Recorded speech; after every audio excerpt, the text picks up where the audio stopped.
थाना भवन विधानसभा सीट उत्तर प्रदेश की महत्वपूर्ण विधानसभा सीट है, जहां 2017 में भारतीय जनता पार्टी ने जीत दर्ज की थी। थाना भवन विधानसभा सीट उत्तर प्रदेश के शामली जिले में आती है। 2017 में थाना भवन में कुल 42.78% वोट पड़े। 2017 में भारतीय जनता पार्टी से सुरेश कुमार ने बहुजन समाजवादी पार्टी के अब्दुल वारिस खान को 16,817 वोटों के मार्जिन से हराया था। थाना भवन विधानसभा सीट कैराना के अंतर्गत आती है। गन्ना मंत्री सुरेश राणा इस सीट से भाजपा के उम्मीदवार हैं। सुरेश राणा अगर जीते तो लगातार तीसरी बार यहां से जीतने वाले विधायक बनेंगे। 2017 के मुजफ्फरनगर दंगे के दौरान सुरेश राणा चर्चा में आए थे। उन्हें पिछली सरकार ने अरेस्ट भी किया था। हालांकि योगी सरकार ने उनके ऊपर लगे मामले वापस ले लिए हैं। इस बार फिर उनका मुकाबला रालोद के अशरफ अली से है, जिन्हें राणा ने 2012 में महज 265 वोटों से हराया था। लेकिन 4PM के सर्वे पर यह सामने आया कि 20 से 40 हजार वोट से गन्ना मंत्री जी हार रहे हैं और थाना भवन में भी समाजवादी पार्टी की जीत की अटकलें तेज हैं। हम लोग बात करते हैं थाना भवन की।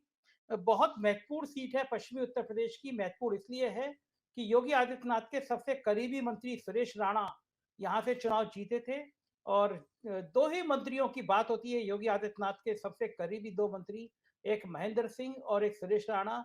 और ये सौभाग्य या दुर्भाग्य योगी आदित्यनाथ का कि दोनों पे भ्रष्टाचार के बहुत संगीन आरोप लगे। सुरेश राणा के परिवार की संपत्ति कई गुना बढ़ी। लंबा चौड़ा आपराधिक इतिहास था सुरेश राणा का, सारे मुकदमे वापस ले लिए। लेकिन गन्ना मंत्री हैं और पूरा इलाका गन्ने को लेकर परेशान है। हम लोगों के सर्वे में क्या आ रहा है ये हम लोग बताएं। विकास जी आप ही बताइए। जी जी जी। थाना भवन। थाना भवन सुरेश राणा जी इस बार विधायक नहीं होंगे और ये बड़ी सुखद बात रहेगी, सुखद घटना रहेगी गन्ना किसानों के लिए भी। और उसमें सबसे बड़ी बात ये है कि सुरेश राणा जी ने जो आंतरिक सोर्स बताते हैं, और मैं आपको रीजन भी बताऊंगा, एक बात पे ना जाइए, मैं इंजीनियर आदमी हूं तो ये समझता हूं कि ट्रायंगुलेट कर लो यार, 1 2 3 4 कर लो तो सही रहेगा। सुरेश राणा जी ने बहुत कोशिश की कि वो थाना भवन से चुनाव ना लड़े। सुरेश राणा जी जब पहली बार विधायक बने तो first pass the post election की आहुति चढ़े, जो कि बहुत अच्छी थी। 265 वोटों से जीते और जिस व्यक्ति से वो जीते थे वही व्यक्ति इस बार उनके अगेंस्ट में है। और उस व्यक्ति ने थाना भवन में बहुत काम किया। काम इसलिए किया कि वो निगम अध्यक्ष रह चुका है जलालाबाद का, और उसको पता है कि सहायता राशि कैसे पहुंचाई जाती है, सहायता पदार्थ कैसे पहुंचाए जाते हैं, कोविड में क्या है, और जो सर्वे में निकल के सामने आया। इस ही एक मोटी बात और बता दूं कि जो 2019 का प्रबल बहुमत मिला था उसमें भी मात्र 10,000 वोट से पीछे थे। इस असेंबली में जो तबस्सुम बेगम थी वो सिर्फ 90,000 वोट से सिर्फ 10,000 वोट पीछे थी।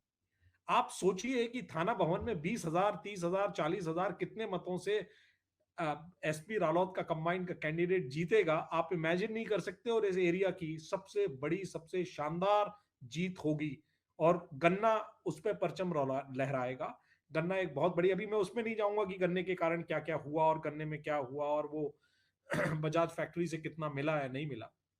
मैं आपको एक बहुत इंपॉर्टेंट बात और बताना चाहता हूं कि कुछ दिन पहले कितना पेमेंट हुआ, इसका आंकड़ा देश के गृह मंत्री ने बताया था। और आंकड़े को बताते वक्त वो ये भूल गए थे कि लाख और करोड़ कहां लगाऊं और कहां ना लगाऊं। 1,65,000 करोड़, मतलब आप ये नहीं समझते कि कितने ट्रिलियन, कितने बिलियन की बात कर रहे हैं। आपको ये भी नहीं पता कि साल में कितना गन्ने का भुगतान किया जाता है, जो कि हमारे एक पत्रकार बंधु ने सिलसिलेवार 3 सालों का निकाल के रख दिया, जो कहीं से ऐड नहीं होता। पर उस सब में जाना बेमानी होगा।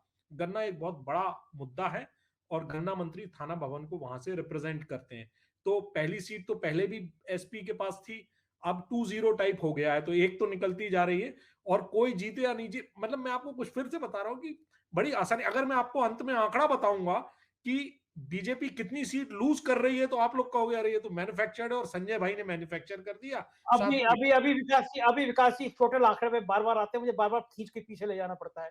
दर्शकों की रुचि खत्म हो जाएगी, सबको पहले बता देंगे। थाना भवन जीते हैं 40,000 मतों से। जो कैराना की विक्ट्री की जीत होगी उससे डबल जीत थाना भवन की होगी, ये आप डन। प्रतिशत पे बताइए विकास जी, आपकी और 4PM की टीम ने क्या प्रतिशत निकाला प्रतिशत है? देखिए, मैं अभी भी प्रतिशत इसलिए नहीं कह रहा हूं कि जो नाराज वोट है, पर मोटा मोटा मैं प्रतिशत नहीं कहूंगा क्योंकि मुझको नहीं पता है कि वहां वोटिंग कितनी होगी, और वोटिंग थोड़ी वोलाटाइल रहती है। 20 से 40 हजार वोट के आसपास के जीत का आंकड़ा रहेगा। कैराना में मैं मैक्सिमम 20 बोला था, थाना भवन में 40 रहेगा। चलिए, 40,000 वोटों से। हाँ, पिछली बार से बहुत ज्यादा वोटों से, जितने जीते नहीं थे उससे कहीं ज्यादा वोटों से बिल्कुल। गन्ना मंत्री सुरेश राणा, जो योगी आदित्यनाथ के सबसे करीबी मंत्री थे, जी सारे दर्शकों को बताना चाहूंगा कि गठबंधन प्रत्याशी से, समाजवादी पार्टी और लोकदल के गठबंधन के प्रत्याशी से योगी आदित्यनाथ की आत्मा, योगी आदित्यनाथ के हृदय, और एक बड़ी महत्वपूर्ण बात, योगी आदित्यनाथ जी अपने पिता की मृत्यु के बाद नहीं गए थे और कहा था कि कोरोना में बहुत बुरा हाल है उत्तर प्रदेश का, मैं अपने प्रदेश के लोगों को मरते हुए छोड़ के नहीं जा सकता, इसलिए मैं नहीं जा रहा हूं। ये बात दीगर है कि कुछ दिनों बाद जब कोरोना में उत्तर प्रदेश के लोग तड़प तड़प के मर रहे थे, अशोक वानखेड़े जी की आंखों में आंसू आ जाते थे बताते हुए, उस दौर में वो ममता बनर्जी का चुनाव प्रचार करने गए थे। और उसके बाद में सुरेश राणा जी के पिता के देहावसान पे योगी आदित्यनाथ वहां गए थे, जो बताता है कि योगी आदित्यनाथ सुरेश राणा के कितने करीबी हैं। गन्ना किसानों की बहुत नाराजगी हुई। विकास जी कुछ कहना चाह रहे हैं? जी विकास जी। जी जी, बस एक छोटी सी बात ऐड करना चाहता हूं कि योगी आदित्यनाथ और उनके पिताजी में जितना ना बोला जाए उतना अच्छा रहेगा, क्योंकि मतलब वो इस विषय वस्तु से भी बाहर है, पर एक बड़ी शानदार किताब आई है, एक शरद प्रधान जी ने किताब लिखी है, और उसमें काफी कुछ इस बात का उल्लेख है कि उनके पिताजी कैसे मनाने गए और कैसे नहीं गए। और यहाँ मतलब अगर बोलूंगा तो वो एक अलग 2 घंटे का डिबेट होगा, तो अपन उसको रहने ही दें कि वो उसको कोरोना से ना जोड़े। हाँ, उसमें टाइम्स मैगजीन में उसमें क्या हुआ है वो सबको पता ये एक सिर्फ मैं एक बात जोड़ना चाहता हूँ संजय जी इसमें, कि योगी आदित्यनाथ योगी है, उन्होंने संन्यास लिया, पिंडदान किया स्वयं का। उसके बाद ना उनका कोई माता है, ना पिता है, ना कुल है, ना कोई उनका जात है, ना धर्म है। बस वो अभी एक योगी है, एक संसारी आदमी नहीं है। ऐसे में जो अपना पिंडदान खुद करता है वो किसी और का पिंडदान करने कतई नहीं जाता। और अपने बिल्कुल। पिता की मृत्यु को तो वो पिता, जो पिता है ही नहीं उनके अभी, क्योंकि उन्होंने सन्यास लिया। यदि हिंदू धर्म के अनुसार यदि सन्यासी की परिभाषा में करूं तो, अब भाई इनकी हिसाब से तो ये रोज परिभाषा बदलते हैं, ये गाली गलौज भी करते हैं, ये माँ बहन भी करते हैं, और बाकी क्या भी करते हैं, कोई फ्लैट में गाजियाबाद में क्या क्या होता है ये तो अब बात ही छोड़ दो। तो इसलिए ये जो कहना है कि कोरोना के चक्कर में नहीं गए, ये नहीं, ऐसा नहीं।